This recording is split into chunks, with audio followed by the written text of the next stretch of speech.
Assalamu Alaikum wa rahmatullahi wa barakatuh. Are you the sort of person to go deep into a language when you're learning? Do you want to go into the depths of a certain concept, a new concept which you learn, and you want to learn everything about it in the first go?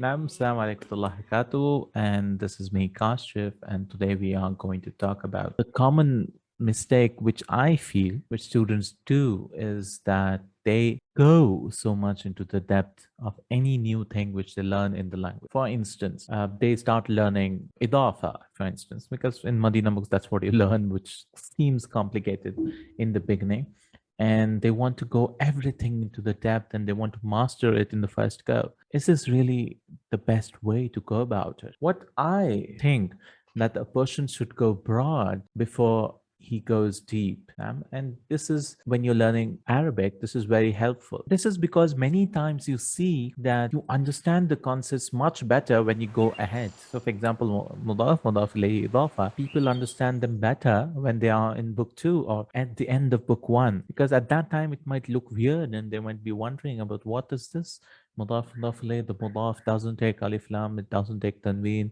and the mudaf ilayhi takes majroor all the time, and then you get it mixed up and think that the mudaf ilayhi doesn't take alif lam or tanween and so on.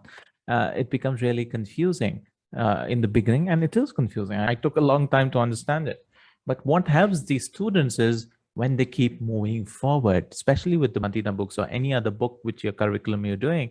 So always try to finish the whole book. The goal should be not to go into the depth while learning for the first time. Like I said in a revision review, the video, that you are like a tourist when you learn for the first time. Oh, this is what you're signposting the different grammar aspects in different parts. Oh, this is form 2, 3, 4.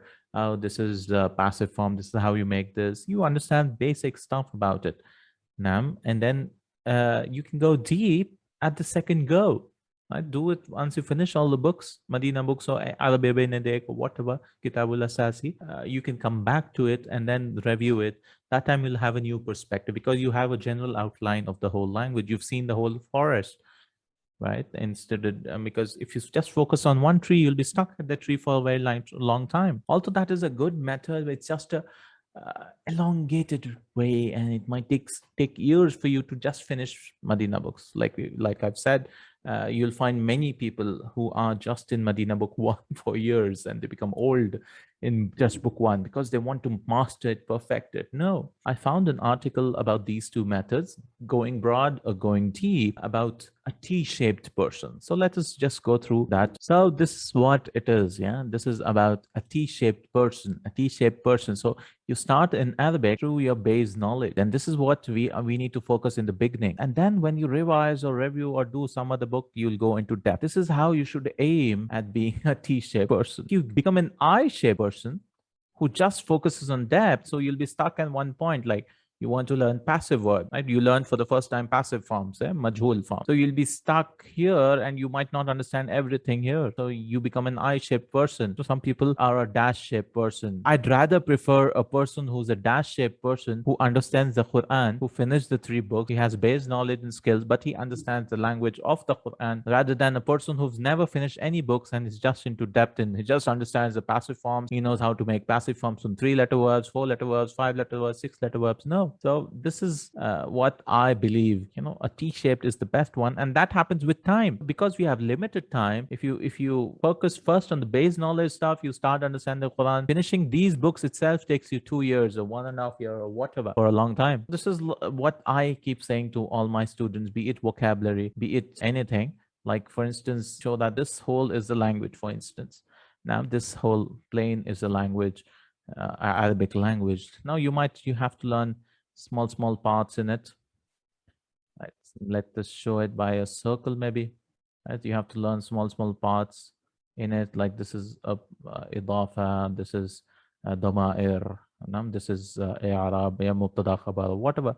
Right. So and so on. And then some are intermixed with it, and so on. So there are like hundreds parts or many focuses of the language to do various things. Now, many times you might come to a circle, right, and get stuck here. You might not understand stuff. Like, what is he talking about? and this rules I'm not understand this grammar portion. So what we can do is we can skip over this, because remaining else you do understand, or you might not understand many of them. You don't understand this, you don't understand this, you don't understand this, but always focus on understanding the majority, 50 to 60% comprehension in the first go. So you might not understand this. What happens is, for many people, they get stuck and then they just are zoomed in on this and they focus on the failures so much that they do not continue to learn language, or and they quit. This is what I thought I'd share with you, alhamdulillah, about not going deep in the beginning itself.